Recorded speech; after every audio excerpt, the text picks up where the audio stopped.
Ini orang yang kubicarakan. Dia rekanku yang dipecat dari hotel karena aku. Ucap Bella. Rekan? Tanya Andre terheran-heran. Senang bertemu denganmu. Ucap Reza. Senang bertemu denganmu. Ucap Andre merasa sedikit kesal. Kemudian Bella berbisik ke Reza. Sudah kubilang dia orang yang dingin. Ucap Bella berbisik. Ahaha. Ya aku paham. Ucap Reza sambil tertawa. Reza pun memberikan isyarat ke Andre agar tutup mulut.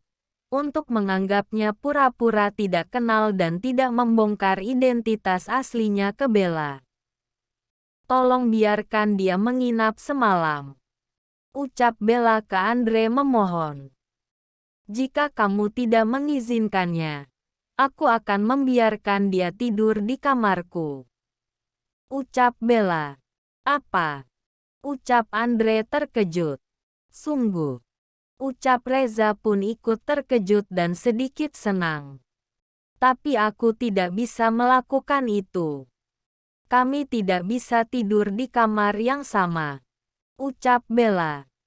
Mendengar itu, Reza cemberut karena kecewa tidak jadi sekamar dengan Bella. Kemudian Bella berbisik ke Andre. Dia akan memberikan kita uang. Ayo kita bagi nanti. Ucap Bella. Bella pun memuji-muji Andre dengan berkata, dia tampak dingin di luar, tapi hatinya seluas samudra. Tampaknya dia sangat baik. Ucap Reza ikut memuji Andre agar mau membiarkannya menginap. Tentu saja. Ucap Bella. Bella pun lagi-lagi memohon ke Andre. Aku merasa kasihan kepadanya. Hanya semalam. Ucap Bella memelas. Dan akhirnya Andre pun menyetujuinya untuk menginap di tempat tinggalnya. Sesampai di dalam rumah, Andre mendorong Andre. Astaga. Ucap Reza. Apa yang terjadi? Tanya Andre dengan sedikit kesal. Seperti yang kamu lihat, karena pakaianku, mereka salah paham. Aku bahkan tidak bisa mengambil ponselku kembali. Jadi, aku tidak bisa menghubungimu. Ucap Reza. Jadi, bagaimana bisa kamu bisa berakhir di sini? Tanya Andre masih kesal. Benar bukan? Ini pasti sudah ditakdirkan. Ucap Reza sedikit tertawa. Kemudian Reza melihat-lihat kamar Andre. Jadi, kamarmu seperti ini. Ucap Reza dan melompat ke kasur. Andre pun menghampiri Reza dan menarik tangan Reza. Berdiri. Ayo pulang. Ucap Andre. Tidak bisa. Ucap Reza menarik tangannya kemudian tidur lagi di kasur. Kamu tidak melihat berita. Ucap Andre menarik lagi tangan Reza. Karena itu aku tidak bisa pulang. Ucap Reza melepaskan tangannya dan bersikeras tidak mau meninggalkan tempat itu. Serahkan saja dirimu. Kita tidak bisa mengelak dari ini. Pimpinan juga menginginkan itu. Ucap Andre. Kemudian Reza menarik Andre untuk duduk di sampingnya. Andre. Mary berselingkuh dengan salah satu temanku. Aku melihat Mary bersama dia di hotel. Ucap Reza berpura-pura sedih agar tidak diusir Andre. Ini hari yang sulit bagiku. Setidaknya aku ingin bisa tidur nyenyak. Bisakah kamu menemani dan menenangkanku sebagai teman? Ucap Reza memelas. Kamu benar-benar payah. Perusahaan ini dalam masalah besar karena kamu. Kini kamu malah bersedih karena pacarmu. Ucap Andre mengomeli Reza. Kemudian Reza berbaring di kasur. Ini malam terakhir. Ucap Reza. Apa? Tanya Andre. Jika menyerahkan diri besok, aku harus dipenjara. Ini akan menjadi malam terakhir bagiku, ucap Reza. Kemudian Reza menghela nafasnya sambil berkata, tetaplah bersamaku my friend. Teman baikku. Di sisi lain Bella rupanya sedang duduk dan membuka catatannya. Di buku catatan itu tertulis, jatuh tempo angsuran tabungan 2 tahun. Aku kehilangan tabunganku karena gadis aneh itu. Ucap Bella berbicara sendiri merasa kesal. Itu pekerjaan paruh waktu terbaik dengan bayaran bagus. Ucap Bella dengan ekspresinya yang sedih juga kecewa. Kemudian Bella melihat papan jadwal hariannya di dinding yang ia susun sendiri. Bella orangnya sangat suka memanajemen waktu dengan baik, dan tidak suka membuang-buang waktu dengan sia-sia. Untuk itu dia dengan rapi menyusun jadwal hariannya yang sangat penuh dan tidak ada waktu luang. Akibat kejadian tadi siang saat Bella dipecat dari pekerjaan itu, membuat jadwal hariannya terlihat ada beberapa yang kosong di jam hari-hari tertentu. Membuatnya ingin mencari pekerjaan paruh waktu lagi untuk menutupi jadwal yang kosong di jam itu. Apa yang harus aku lakukan untuk mengisi jadwalku? Ucap Bella memegang kepalanya sambil berpikir. Kemudian Bella mengambil sebuah foto yang terletak di atas meja di hadapannya. Bella melihat foto masa kecil saat ia bersama ayahnya yang sedang berliburan. Mereka tidak menghormati hakku dan menganggapku bisa dibuang. Aku segera berhenti dan keluar. Tindakanku benar bukan? Ucap Bella berbicara ke foto itu. Seolah sedang bicara langsung dengan ayahnya yang ada di foto itu. Jika aku bersikap setia pada perusahaan, aku akan tersakiti seperti ayah. Ayah pasti paham alasanku tidak mau bekerja sebagai pegawai purnawaktu bukan? Ucap Bella sambil mengelus foto ayahnya. Setelah lulus kuliah, walaupun Bella bergelar sarjana tetapi ia tidak mau bekerja purna waktu. Bella tidak mau seperti ayahnya yang mengalami hal-hal pahit akibat bekerja purna waktu di suatu perusahaan.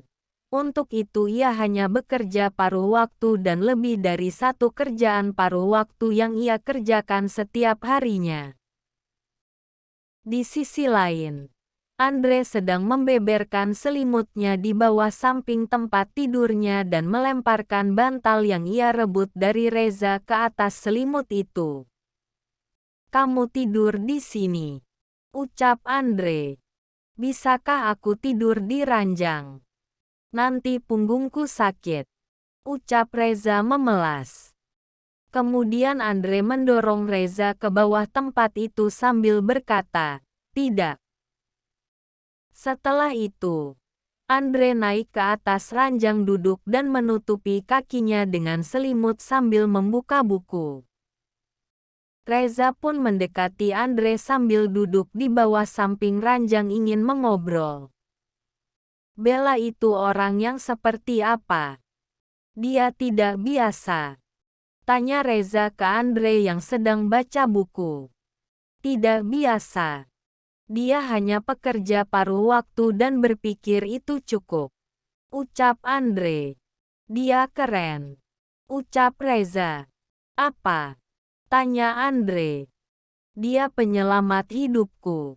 Bagai sebuah cahaya. Ucap Reza. Apa maksudmu? Tanya Andre. Jika bukan karena dia, aku pasti sudah mati kelaparan hari ini. Dia orang pertama yang baik kepadaku. Ucap Reza. Dia hanya sangat ingin tahu. Ucap Andre. Aku ingin membalasnya. Ucap Reza. Kemudian Andre melirik ke Reza. Kamu meminjam uang darinya? Tanya Andre. Hanya biaya sewa dan 3 mangkuk mie. Semuanya 114.000, ucap Reza. Kamu menemui orang asing lalu minta mie dan tempat sewa. Tidak kusangka Bella begitu, ucap Andre. Tidurlah, ucap Andre mendorong Reza. Reza pun berbaring di tempat tidurnya. Biasanya aku membayar mahal hanya untuk seporsi makanan. Menyedihkan sekali kehilangan semua uang itu. Itu juga melukai harga diriku. Aku harus merendahkan diriku, ucap Reza. Kamu menyadarinya hari ini, ucap Andre. Tapi, aku sadar bahwa aku bodoh karena tidak bisa menghasilkan 1 perak sendiri, ucap Reza. Kamu bilang aku mempunyai hak istimewa karena mematuhi ayahku. Kini aku mengerti, ucap Reza. Apa yang terjadi kepadamu? Tanya Andre. Kemudian Reza bangun dan duduk. Tapi Bella tidak mau patuh. Bella tidak berpikir bahwa dia raja. Dia mengobrak-abrik tempat itu sambil mengatakan dia menolak hak dan harga dirinya dibayar dengan uang, ucap Reza. Andre pun menggeleng-gelengkan kepalanya mendengar hal itu. Dia sangat keren. Kamu harus melihat itu, ucap Reza. Dia mengamuk lagi, ucap Andre. Bagaimana kali pertamamu bertemu dengan Bella? Kamu sudah lama tinggal di sini, tanya Reza penasaran. Kamu tidak perlu mengetahui itu. Itu bukan urusanmu, ucap Andre kemudian memalingkan badannya dan tidur menghadap ke arah lain. Kemudian Andre terbayang masa-masa pertama kali bertemu dengan Bella. Saat itu Andre sedang kuliah. Andre berjalan sambil mendengarkan musik menggunakan earphone. Ketika Andre berjalan, tiba-tiba dia berpapasan dengan Bella. Keduanya berdiri saling berhadapan dan saling bertatap-tatapan satu sama lain. Kamu tidak mendengarku, ucap Bella. Kemudian Andre melepaskan earphone-nya. Aku menyukaimu, ucap Bella jatuh cinta kepada Andre. Aku menyukaimu, ucap lagi Bella untuk memperjelas.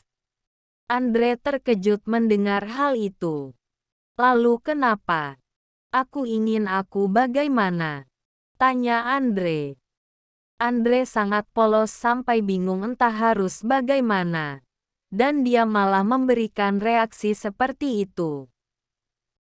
Bella yang mendengar ucapan Andre pun tercengang malah membuatnya menjadi bingung. Dan merasa jengkel dengan reaksi Andre yang seperti itu. Sebenarnya Andre merasa senang mendengar hal itu ketika Bella mengungkapkan cinta kepadanya. Tapi saking polosnya, dan dia pun tidak tahu harus bagaimana. Jadi dia hanya memberikan reaksi yang seperti itu terkesan menjengkelkan. Ketika Andre sedang asik membayang-bayangi ucapan Bella waktu mengatakan cinta, tiba-tiba Reza mengganggunya. Kalian berdua sedekat apa? Tanya Reza. Reza yang tiba-tiba bertanya, membuat Andre merasa kesal. Kalian berkencan bukan? Tanya lagi Reza. Ketika Reza berkata seperti itu, membuat Andre salah tingkah dan bangun dari tidurnya. Apa? Berhenti bicara omong kosong. Dan kembalilah tidur, ucap Andre sambil mendorong Reza ke tempat tidurnya. Benar bukan? Tentu saja tidak. Sudah kuduga tidak seperti itu, ucap Reza. Tapi, kenapa kamu bertanya apa kami berkencan? Kamu, ucap Andre. Kurasa Bella menyukaiku. Ucap Reza memotong pembicaraan Andre. Mendengar Reza berbicara seperti itu membuat Andre terkejut. Apa? Ucap Andre. Lalu kenapa dia sangat baik kepadaku? Dia merawatku. Dia menemaniku sepanjang hari. Meminjamkan uang. Membelikan makanan. Bahkan membiarkanku tidur di sini. Mungkin dia menyukaiku. Aku memang selalu populer. Haha, ucap Reza sambil tertawa kecil. Hei, kamu harus bangun pagi-pagi untuk menyerahkan diri. Jadi tidurlah. Ucap Andre merasa jengkel mendengar perkataan Reza. Andre, tolong jaga dia dengan baik. Selagi aku tidak ada. Ucap Reza. Mendengar celotehan Reza yang membuat Andre jengkel. Kemudian Andre menghadap ke arah lain sambil menutup telinganya.